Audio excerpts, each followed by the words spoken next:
The spring wind carried dust through the streets of Austin as Abigail Monroe stood in the doorway of the telegraph office, her hands trembling with barely contained rage.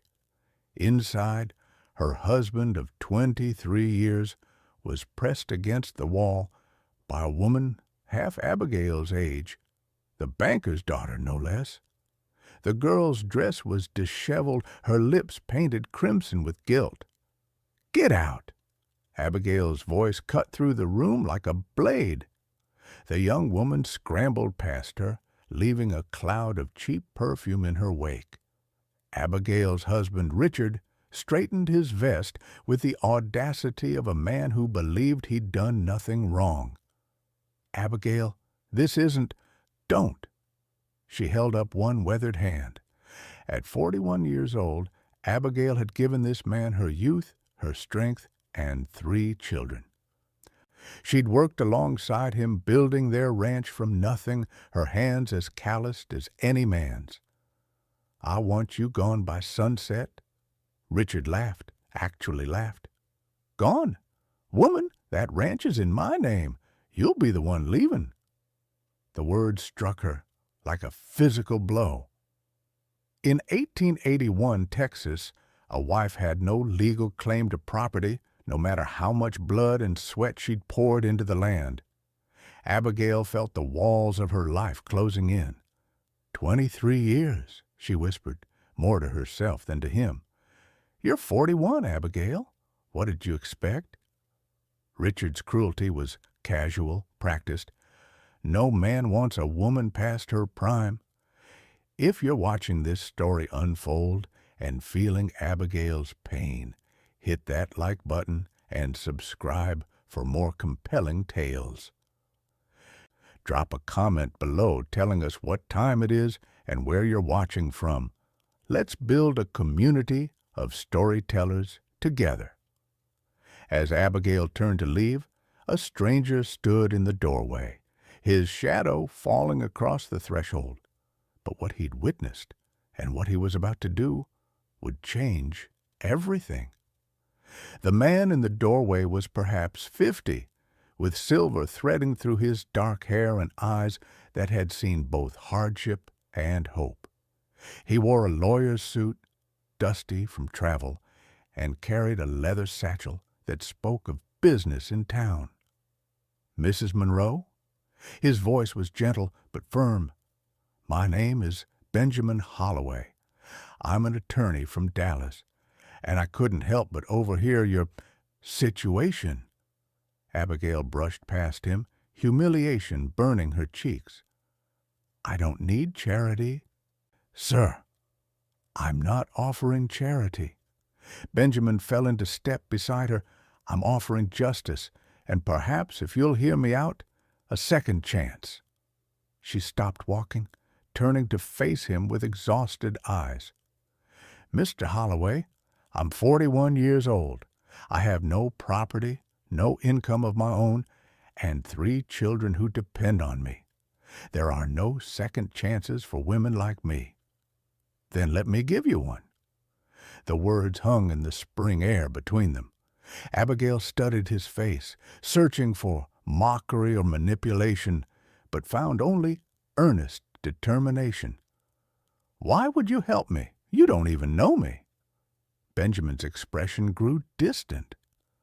"My mother was in your exact position 30 years ago. No one helped her. She died penniless and broken. I've made it my life's work to ensure other women don't share her fate." He opened his satchel and pulled out several documents. "Texas law may favor husbands, but it isn't without loopholes. If you'll trust me, Mrs. Monroe, I believe we can secure your future and perhaps give your husband the justice he deserves." Abigail looked back at the telegraph office, then at the kind-faced stranger offering her hope. Could she dare to believe? What choice did she have? Benjamin led Abigail to a small cafe where they could speak privately. Over coffee that had gone cold, he outlined his plan with the precision of a military strategist. "Your husband made a critical mistake," Benjamin explained, spreading papers across the table. "He's been sending money to that young woman through the telegraph office. My client there noticed the pattern and contacted me. If we can prove he's been diverting marital assets for an illicit relationship, we have grounds for a suit." "But the ranch is in his name," Abigail protested. "How does that help me?" "Texas recognizes a woman's contribution to marital property, even if her name isn't on the deed. We call it equitable distribution. It's rare, and judges don't like to grant it, but I've won 3 such cases in the past 5 years. Abigail's heart began to race with something she hadn't felt in months. "Hope, what would you need from me?" "The truth. Every detail of your marriage, your work on that ranch, and any witnesses who can testify to your contributions." Benjamin leaned forward, his eyes intense. "Mrs. Monroe, I need you to understand, this won't be easy. Your husband will fight back. The town will talk. Some will call you ungrateful, rebellious, even immoral for challenging your husband's authority." "They already call me a fool for staying," Abigail said quietly. "Perhaps it's time I gave them something else to talk about." Benjamin smiled, the first genuine smile she'd seen from him. "Then we have an agreement. I'll need you to gather records, any letters, ledgers, bills of sale, anything that shows your involvement in the ranch's operations." As they shook hands, Abigail felt a strange flutter in her chest. It wasn't just hope. It was something she'd forgotten she could feel. Was it possible that this stranger's kindness meant more than just legal assistance? The next week became a covert operation. While Richard spent his days with his mistress, Abigail moved through their home like a ghost, collecting evidence of her life's work. She found letters she'd written to suppliers, orders she'd placed for livestock, accounts she'd managed when Richard was too drunk or distracted to handle them himself. Benjamin visited each evening after dark, reviewing her findings by lamplight in the barn. Their heads bent close over documents, their voices hushed conspirators in the night. "This is remarkable," Benjamin said one evening, holding up a ledger. "You've essentially been running this ranch single-handedly for the past 3 years." "Someone had to," Abigail replied. "Richard was too busy entertaining." She'd also discovered something else. Richard had been borrowing against the ranch to fund his affair. Expensive gifts, hotel rooms in Dallas, even a small house he'd purchased under a false name. They were drowning in debt she'd known nothing about. "This changes everything," Benjamin said, excitement creeping into his professional demeanor. "He's not just committed adultery. He's committed fraud against you. We can prove he's endangered your family's financial security for personal gratification." As he spoke, Abigail found herself watching him rather than listening.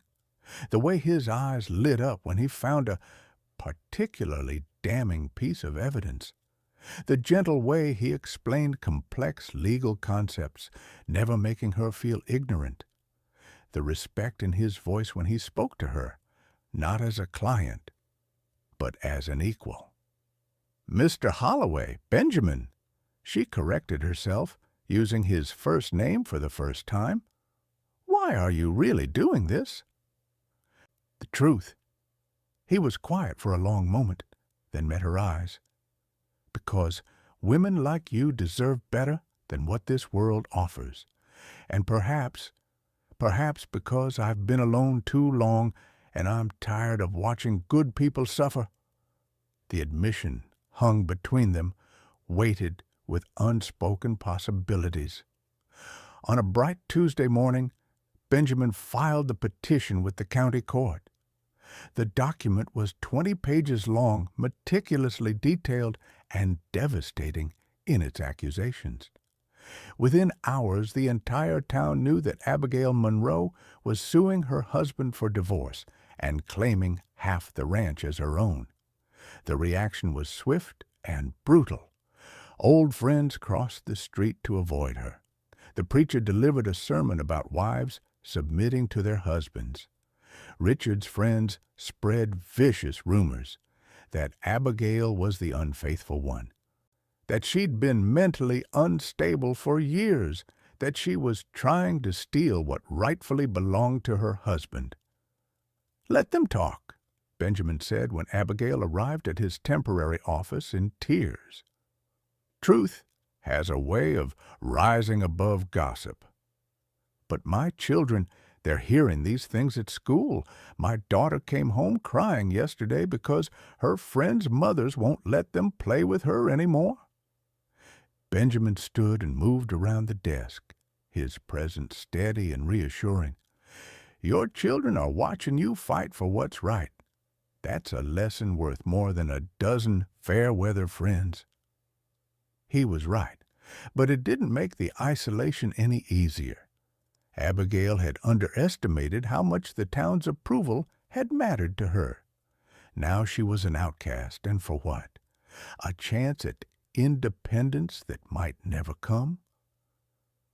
"I'm scared," she admitted. "So am I," Benjamin said softly. "Every time I take on a case like this, I'm terrified I'll fail, that I'll let another woman down the way society let my mother down. But fear is just another reason to keep fighting." This story is about courage in the face of overwhelming odds. If Abigail's journey is touching your heart, show your support with a like and subscription. Comment below and tell us where you're watching from. Your encouragement means everything to stories like these. Outside, storm clouds gathered. The trial was set for 3 weeks away, and Richard Monroe was preparing his counterattack. Richard came in the night, drunk and dangerous. He pounded on the door of the small house where Abigail was staying with her children, shouting threats that woke the neighbors. "You think you can humiliate me? Destroy my reputation? I'll see you in the streets before I give you 1 acre." Abigail kept the door barred. Her children huddled behind her in terror. But when Richard started kicking at the wood, splintering the frame, she knew they were in real danger. A gunshot split the night, not aimed at anyone, but fired into the air. Benjamin stood at the gate, a rifle in his hands and steel in his voice. "That's far enough, Monroe. The sheriff's been summoned. I suggest you leave before this gets worse for you." Richard spun, nearly losing his balance. "The lawyer, of course. You're not doing this for justice. You want my wife. You want what's mine." "Your wife is not your property," Benjamin said coldly, "and if you come near her or these children again, I'll have you arrested for assault. Now go. Sleep off the whiskey and remember that your behavior tonight will be documented in court." Richard staggered away, hurling curses over his shoulder. When he was gone, Benjamin approached the house carefully, lowering the rifle. "Are you all right? Did he hurt anyone?" Abigail opened the door, her youngest daughter clinging to her skirts. "No, thanks to you. Benjamin, I don't know how to thank you." "You don't need to thank me." He looked at her with such open emotion that Abigail's breath caught. "Just promise me you won't give up, no matter how hard this gets." "I promise," she whispered. As he left, her oldest son spoke from the shadows. "Mama, is Mr. Holloway going to be our new father?" The question was innocent, but it struck Abigail with the weight of her growing feelings. She was 41, battle-scarred, and terrified. Could she even imagine starting over with someone new?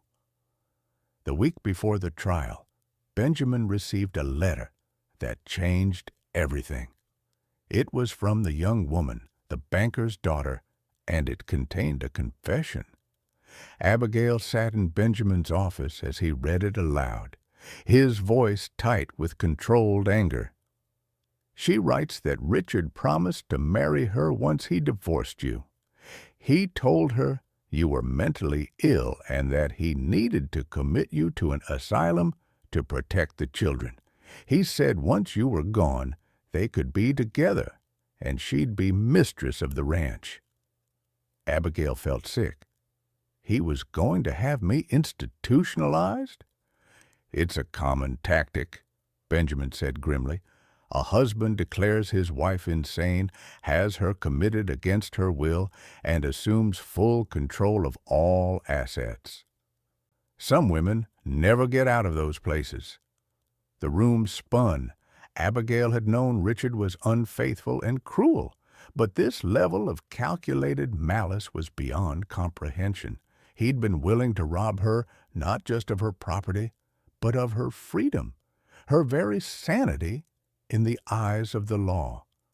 Why is she confessing now? Abigail managed to ask. Her father found out about the affair. He's furious, not because of the moral implications, but because Richard's been lying about his financial situation. The ranch is mortgaged to the breaking point. Her father realizes Richard was courting his daughter to access her inheritance. Benjamin set the letter down and came around the desk to kneel beside Abigail's chair. This letter is our strongest evidence. With her testimony, we can prove not just adultery, but conspiracy and intent to defraud. The judge will have no choice but to rule in your favor. Abigail looked at this man who had fought so fiercely for her, who had protected her children, who had given her back her dignity. Benjamin, when this is over, what happens to us? His hand found hers, warm and steady. That's entirely up to you, Abigail. I've promised you justice. Anything beyond that, friendship, companionship, perhaps more, those are choices only you can make. I'm 41, she said again, the refrain that had haunted her. And I'm 50. We're not children, Abigail. We know what matters in life, and it isn't youth or beauty. It's integrity, courage, and kindness. You possess all three in abundance. The courtroom was packed. Everyone in town had come to witness the spectacle of Abigail Monroe challenging her husband. The judge was a stern man in his 60s, known for his traditional views on marriage. Benjamin presented the case with surgical precision.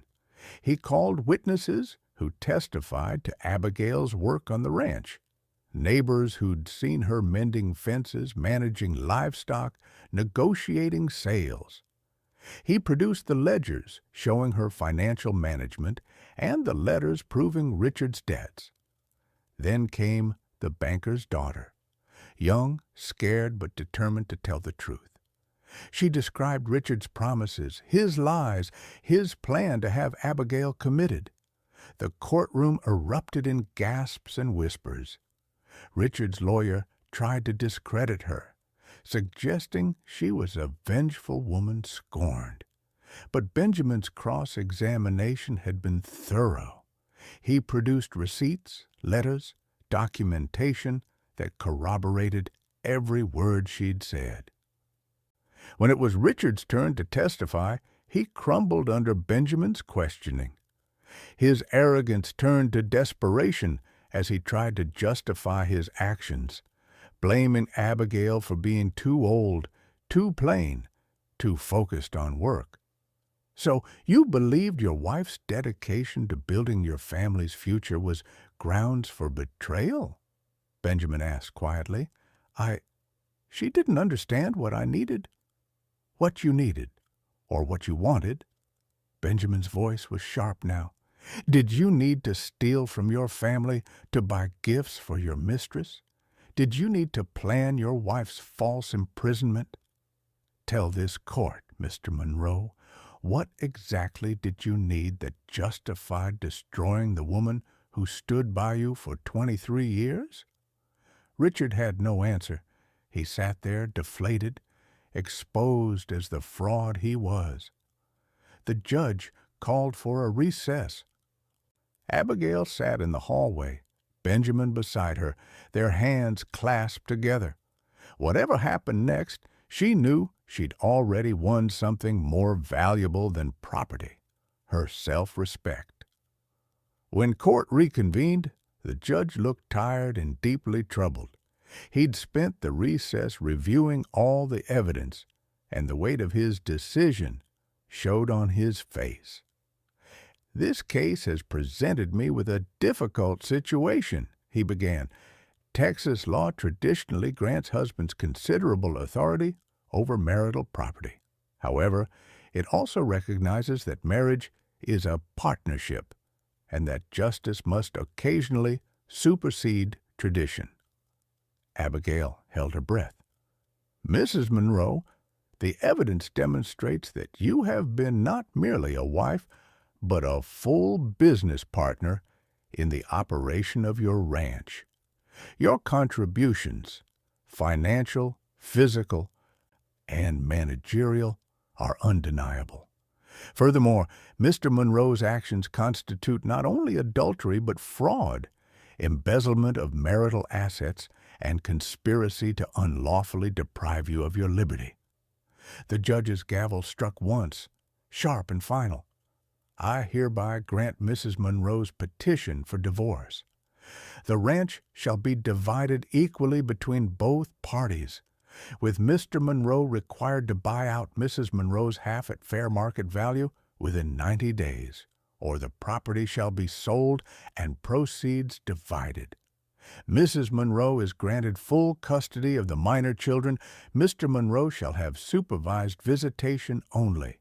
Court dismissed." The courtroom exploded. Half the town cheered. The other half sat in stunned silence. Abigail couldn't move, couldn't breathe. Benjamin's arms came around her, and she collapsed against him. Years of fear and pain finally releasing in tears. "You did it," he whispered. "You're free." Outside the courthouse a small crowd had gathered, women mostly, who had watched Abigail's case with desperate hope. They approached tentatively, some asking questions about how she'd done it, others simply touching her hand in solidarity. One elderly woman, bent with age and hard work, gripped Abigail's arm. "You've given us all hope," she said, "that it's not too late to demand better."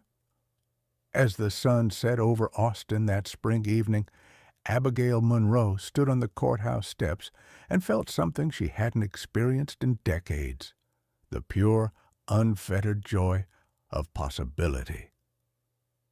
6 months later, Abigail stood on the porch of her new home, a smaller property she'd purchased with her settlement, but one that was entirely hers. The ranch had been sold, and with her half she'd bought this place, paid off Richard's hidden debts to protect her children's future, and still had enough left to live comfortably. Benjamin visited often, courting her with a gentleness that made her feel young again. They took long walks, discussed books and politics, and slowly built a friendship that deepened into something neither had expected at their age. "I'm still 41, Abigail said one evening as they sat watching the sunset. "Nearly 42 now. I'm old, Benjamin. My face has lines. My hands are rough. I'm not the woman I was at 20. Benjamin took her rough, capable hands in his and kissed them gently. "No, you're not. You're so much more. You're a woman who fought for justice and won, who protected her children against impossible odds. Who had the courage to start over when society said you were too old for second chances? And are you giving me a second chance? She asked softly. No, he said, and her heart lurched until he continued. I'm asking you to give me one. I'm 50 years old, Abigail. I've spent my life fighting other people's battles because I was too afraid to risk my own heart. But meeting you, watching you face your fears while I hid behind my profession, it showed me what real courage looks like. He produced a small box from his pocket. Inside was a simple gold band. I'm not asking you to be my wife because you need protection or security. I'm asking because I admire you more than anyone I've ever met. Because your strength inspires me. Because I'd be honored to spend whatever years we have left as your partner, your equal, your companion in all things. Abigail looked at the ring, then at this extraordinary man who had given her back her life. People will talk. They'll say I moved too quickly, that I'm not properly mourning my marriage. Let them talk, Benjamin said with a smile. We know the truth, that life is too short to waste on other people's opinions. That second chances are precious, no matter when they come. And that love, real love, isn't about age or timing. It's about two people choosing each other every single day. Abigail took the ring and slipped it onto her finger. It fit perfectly. Then let me give you one too, she said, echoing the words that had changed everything that spring morning in Austin. A second chance at happiness, at partnership, at love. We may not be young Benjamin Holloway, but we have something better. We know what matters. As the Texas sun dipped below the horizon, painting the sky in shades of gold and crimson, Abigail Monroe kissed Benjamin Holloway and felt her life beginning anew. She was 42 years old, scarred by hardship, but not broken, and she had learned the most valuable lesson of all.